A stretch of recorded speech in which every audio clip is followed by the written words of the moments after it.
Say, Jim, woo! That's a nice outfit. Excuse me.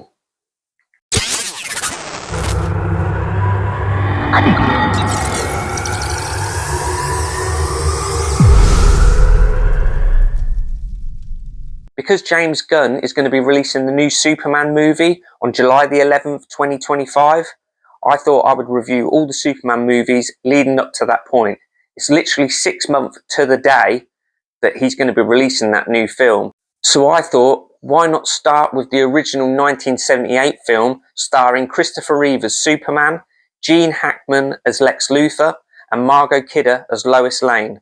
It's one of my favourites, and I thought, well, let's just start from there. So, Superman the movie, 1978, was directed by Richard Donner, and the slogan of the film was, "You'll believe a man can fly." And did I believe a man could fly? I was a kid when these films came out, and I think I was first bought a box set of all 4 of the original Superman films with Christopher Reeve, and they were the VHS set, and I would watch them all over and over again. Even the ones that now I probably look back upon and think, they could probably have been a lot better, or probably should have never been made.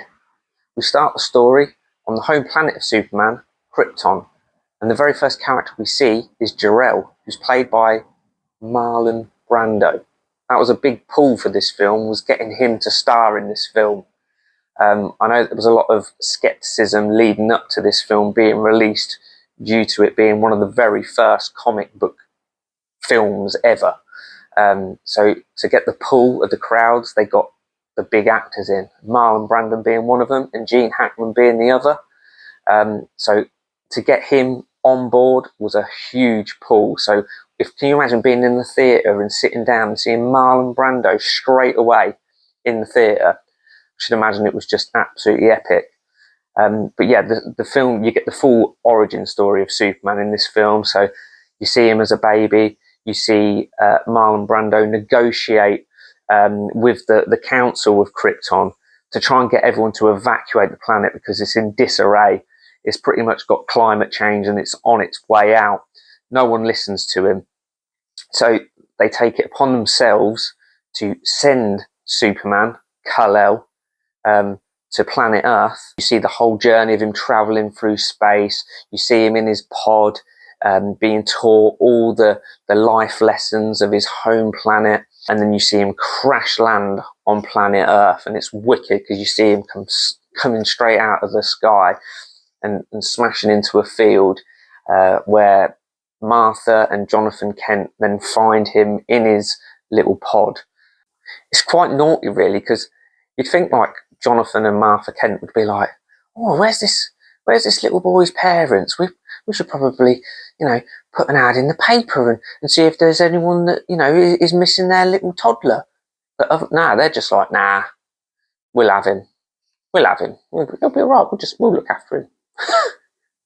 Anyway, you follow through the film, you see him growing up, you see him having all his troubles in school because he discovers he's got these superpowers and he's faster than everyone, he can throw the ball further than everyone. There's this part where, back in the day, like the graphics were quite good because he's running next to a train, and obviously he's keeping up with it. I mean, you look back now and it's a bit shoddy, some of the effects, but, back then when it's doing it, it's quite good. He's just like proper... Now, I think actually the first time we actually see Superman is probably about a good 45, 50 minutes into the film, because we have the sad passing of Jonathan Kent, his dad. He finds the green crystal that was actually put on the ship when he comes to Earth. It takes him up north, he throws it out, and it creates the Fortress of Solitude, which is epic. I mean, I love the name of it as well, it's just wicked. And then he has a long lesson. I think it's a couple of years that he's there. Obviously, it time lapses and goes by. But I think he gets taught all the lessons that he needed to know from his dad. And then you see him, then he stood there in his suit. It's the first time you see Christopher Reeve in the Superman costume. And then he just flies out. And this is where we get into the bread and butter of the story. Where we're finally introduced to the Christopher Reeve Clark Kent, the shy, geeky news reporter. He's got his job at the Daily Planet. in Metropolis. Metropolis has never looked so good. We finally get to meet Perry White, Lois Lane, and we really get to see then how Christopher Reeve's Clark Kent comes about, and he plays it absolutely amazing. It is my favourite Clark Kent in any of the Superman films, whether it be the Superman and Lois TV show, which I think aired in '93. The difference between him and his Superman is just unbelievable. I mean, I think everyone tries to compare it, even now when watching any other kind of Superman film or show. It's just brilliant. And then Lois and Clark finish their day at the Daily Planet.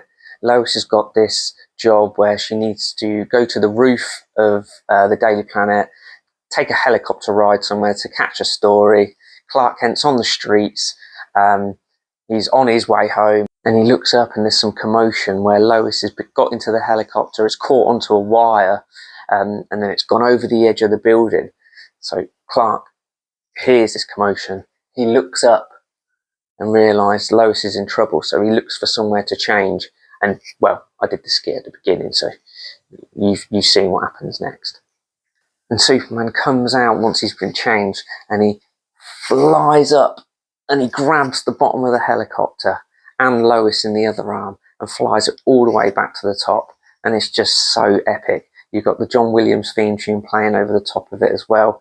And it just absolutely makes it. And then we're introduced to Lex Luthor, played by Gene Hackman, who, again, alongside Christopher Reeve, he just plays it absolutely fantastic. He's down in his lair, which is set like Grand Central Terminal. I didn't know this until I actually went there in 2004 and realised all the marble work and all the signs and everything are exactly the same as his lair, which that always blew my mind. I remember going in there and entering and thinking, this is very much like Lex Luthor's lair. But growing up, I didn't know that, yes, well, it would be, because it's actually set below the Grand Central Terminal in the film. So that always had amazed me. But he's so good in this. He's funny as well.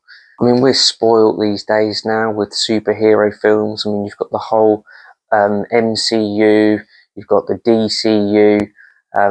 But when I was growing up, we had the Superman films. I had the original Batman film, and that was it growing up. So I watched these films over and over again, and it really did just capture my heart, to be honest with you. And I still put Christopher Reeve and these films up on a pedestal whenever a Superman film is released, and I always compare, them to it. Like, I loved Henry Cavill in Man of Steel. I even liked the suit, but I'd be lying if I said that when the trailer came out, I do remember being very critical and going, oh, well, that's not like Christopher Reeve suit, or that doesn't look as, light-hearted as the Christopher Reeve film. And it was never intended to be. And I certainly had to get past that when watching Superman films. So I'm actually looking forward to reviewing all of them. I think this particular review is more so just how I feel about the films, rather than a critical review of them, because it's too far gone for me to do that, because I love them so much. But if you've never seen these films before, especially the first and the second one, then I would definitely suggest that you go back and watch them. You may seem or feel that they're a bit dated, but they really do capture the essence of what I think Superman should be. And Christopher Reeve's, again, performance is you won't top it. I just don't think you can top it. So please just, let me know what you think of these films, if you've seen them. Obviously, we're discussing the first one now, so I must reiterate that, please, we're on about the first film at the moment. I will go into the second, third, and the fourth in the months to come, leading up to that film's release. But if you, let me know what you think of Christopher Reeve's performance, Margot Kidder's performance as Lois Lane, or Gene Hackman as Lex Luthor. You let me know in the comments below. So please, like, comment, subscribe, hit that notification bell, because when this baby hits 88 miles per hour, we're going to see some serious